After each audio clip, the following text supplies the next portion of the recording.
Hello dear student, आज हम लोग एक न्यू क्लास अपनी स्टार्ट करें न्यू टॉपिक पर। और वो हमारे पास जो टॉपिक है वो है अर्थमेटिक प्रोग्रेशन। अर्थमेटिक प्रोग्रेशन यूँ तो आपके पास सीक्वेंस एंड सीरीज होता है, सीक्वेंस एंड सीरीज इससे रिलेट करता है। लेकिन अभी हम 10th क्लास में सीधे अर्थमेटिक प्रोग्रेशन पढ़ाते हैं और अर्थमेटिक प्रोग्रेशन पढ़ते हैं।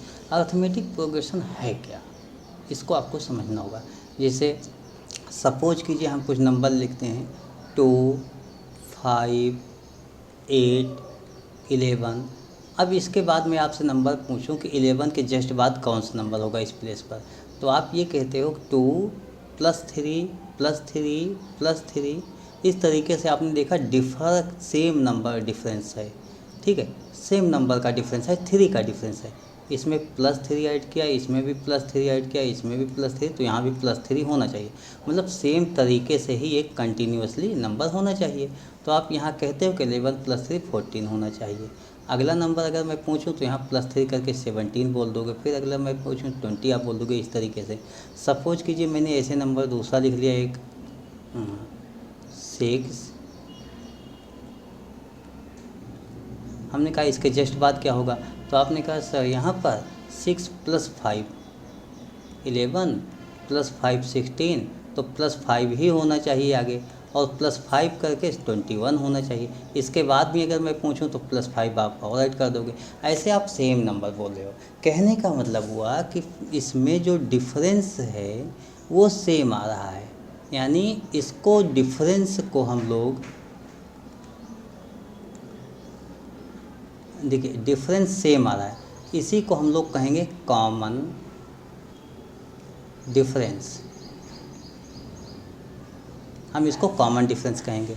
और बात यहाँ पर आई कि जैसे हम क्या देखते हैं कि ये फर्स्ट वाला नंबर हुआ, दिस सेकंड नंबर हुआ, थर्ड नंबर हुआ, फोर्थ, फिफ्थ, सिक्स, सेवन्थ, ऐसे आपके पास नंबर होते हैं। तो इसको first number, second number, third number ऐसे बोलेंगे। तो इसको टर्म बोलेंगे, first term, second term, third term, fourth term, इस तरीके से। अब आप यहाँ समझिए, सपोज कीजिए हमारे पास फर्स्ट टर्म A1 हो जाए, सेकंड टर्म को आप क्या लिखोगे A2, थर्ड टर्म को A3, फोर्थ टर्म को A4, फिफ्थ टर्म को A5, इस तरीके से। तो ये क्या है, ये सभी टर्म हैं, ठीक है। First term, second term, third term ऐसे बोलोगे। देखिए हम जनरल फॉर्म में इसमें कहते हैं कि हमारे पास फर्स्ट नंबर क्या होना चाहिए। तो फर्स्ट नंबर को आप जनरल फॉर्म में ये बोलोगे, जो हमारे पास ए होगा हम लोग कहते हैं ए को फर्स्ट टर्म, फर्स्ट टर्म, और डी को कह लेते हैं कॉमन डिफरेंस, कॉमन डिफरेंस। इस तरीके से ए और डी कह दिया। अब आप देखो आपका फर्स्ट टर्म क्या होगा A1, फर्स्ट टर्म क्या होगा आपका होगा ए होगा, सेकंड टर्म क्या होगा A2। जब मैं कहूँगा A2 क्या होगा, तो आप ये बोलोगे कि फर्स्ट टर्म में आप डी ऐड कर लो, कॉमन डिफरेंस ऐड कर लो। देखिए फर्स्ट में 3 कॉमन डिफरेंस था, 5 में 3 कॉमन डिफरेंस था, या इसमें 6 में 5 कॉमन डिफरेंस था। तो यहाँ भी कॉमन डिफरेंस हम ऐड कर लेंगे, A + D हो जाएगा। जब मैं कहूँगा थर्ड टर्म क्या होगा, तो आप बोलोगे A + D है, इसमें एक D और ऐड कर लो। अब आपके पास रिजल्ट क्या मिल गया, A + 2D। ऐसे में फोर्थ टर्म की बात करूँ क्या होगा, तो आप बोलोगे A + 2D इसके पहले है, और इसमें एक D और ऐड कर लो। तो ये इस तरीके से A + 3D हो गया। कहने का मतलब हुआ यहाँ से आपने क्या देखा कि आपकी जो सीक्वेंस है वो इस तरीके से बन रही है, A + D, A + 2D, A + 3D, comma, ऐसे करके आपके पास एक सीक्वेंस बन रही। यहाँ पर आपने क्या देखा है कि इसको हमने फर्स्ट टर्म बोल दिया A1, दिस A2 है सेकंड टर्म, यहाँ पर A3 है, और इसमें A4 है। इस तरीके से हमारे पास टर्म होते हैं। तो इन सब को आप टर्म बोलोगे, इन सब को।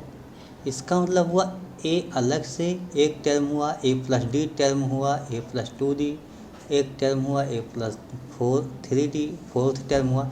ऐसे आपके पास टर्म होते हैं।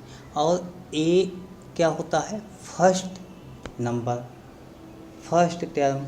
डी क्या होता है, कॉमन डिफरेंस। यहाँ पर ये नोट करना है, आप लोग हमेशा नोट करना कि डी क्या हो सकता है। डी पॉजिटिव नंबर हो सकता है, निगेटिव नंबर हो सकता है और ज़ीरो भी हो सकता है। मतलब डी कोई भी नंबर हो सकता है।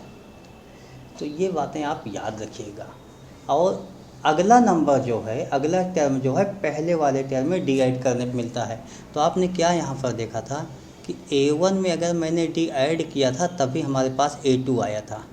तो इससे आपको एक रिजल्ट मिल गया कि डी की वैल्यू A2 माइनस A1 मिलती है। ऐसे A2 में आपने डी ऐड किया था तो A3 मिल गया था। यहाँ से आपने देखा कि डी की वैल्यू A3 माइनस A2 होती है, तो डी की वैल्यू आगे इसी तरीके से A4 में से A3 माइनस कर देंगे। तो इस तरीके से डिफरेंस होता है। आप यहाँ पर स्टार्टिंग में ये बोल सकते हो कि सर ऐसा है कि इसको D1 कह दें, इसको D2 कह दें, इसको D3 कह दें। लेकिन जब ये कॉमन डिफरेंस है तो आप कहोगे D1 equal to D2 equal to D3, means सभी इक्वल होगा। ऐसे इक्वल होते हुए आपका Dn तक जितने भी नंबर आप टर्म होंगे सब इक्वल हो जाएंगे। तो यहाँ पर ये कॉमन डिफरेंस होता है। Mean next term find out करने के लिए पहले वाले टर्म में आप कॉमन डिफरेंस को ऐड कर लेते हो। ये इतना याद रखना होगा आपको। अब इस बेस पर हम कुछ क्वेश्चन लिख लेते हैं और वो क्वेश्चन सॉल्व किया जाता है। जैसे हमने फर्स्ट क्वेश्चन आपके पास ये नोट कर लिया।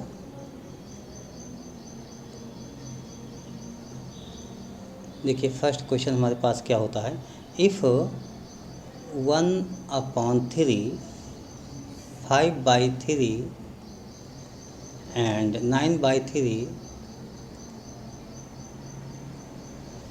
13/3 इक्वल टू इस तरीके से है।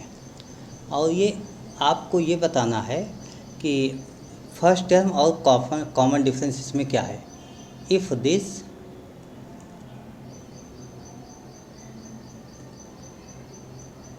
then find first term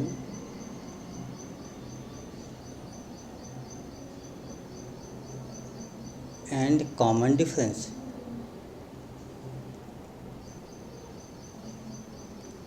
ये हो गया। तो फर्स्ट टर्म देखिए, फर्स्ट टर्म के लिए तो आपको कुछ करना नहीं होता, तो सबसे पहले लिखा हुआ है उसी को फर्स्ट कहते हो। a इक्वल टू 1/3 हो गया। जैसे ही कॉमन डिफरेंस की बात आएगी कि d क्या होगा, आप इसमें फर्स्ट टर्म देखिएगा। फर्स्ट टर्म आपके पास 1/3 होता है। सेकंड टर्म देखिएगा और ये 5/3 है। इन्हीं दोनों का डिफरेंस होता है। Mean d equal to A2 minus A1, दो कॉन्सिक्यूटिव टर्म का डिफरेंस ही आपका d होता है। तो कॉन्सिक्यूटिव मीन क्रमबद्ध, क्रम से। A2 5/3 माइनस A1 आपके पास 1/3, इसको माइनस कर दीजिए। 5 माइनस 1 4/3, तो ये 4/3 आपके पास आ गया। इस तरीके से ये आपका कॉमन डिफरेंस डी हो गया। तो आंसर में आप क्या लिखोगे, आंसर में ये लिखोगे therefore a equal to 1/3 and d equal to 4/3। ये आपका आंसर आ जाएगा। एक और क्वेश्चन लिखते हैं।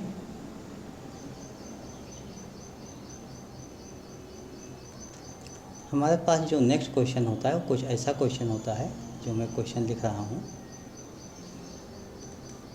कि series 0.2, 0.22, 0.222, 0.2222 this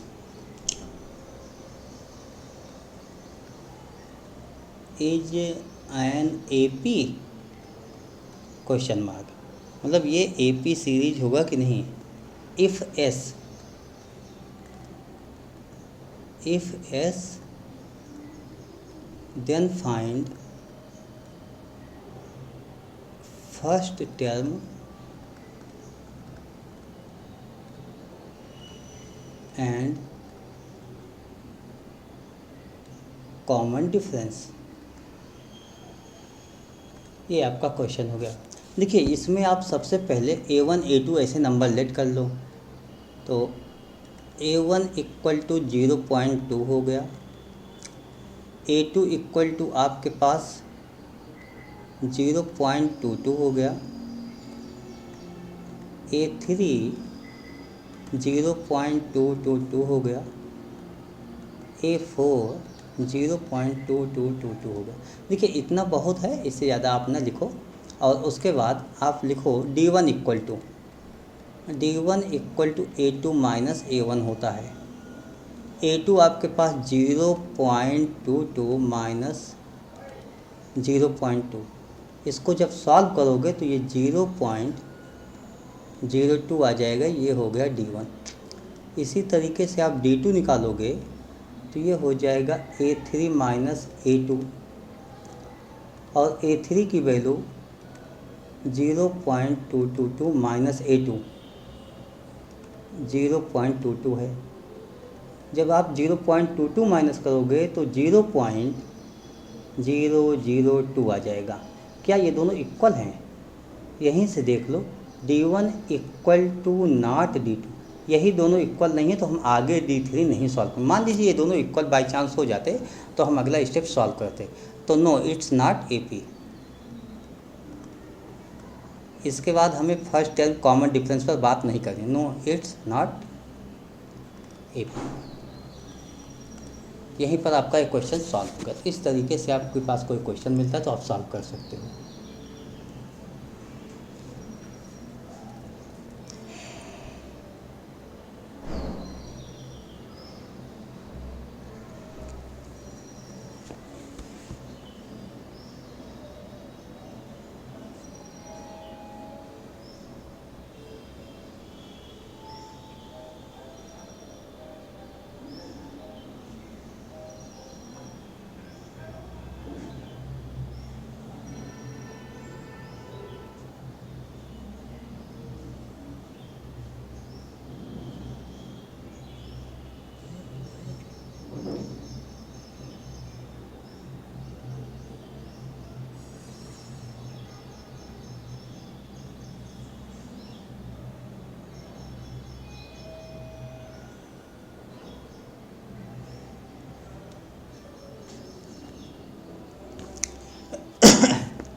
I hope you understood explanation this basic concept of arithmetic progression. If you have any problem then you can contact to me. Okay, thank you, bye.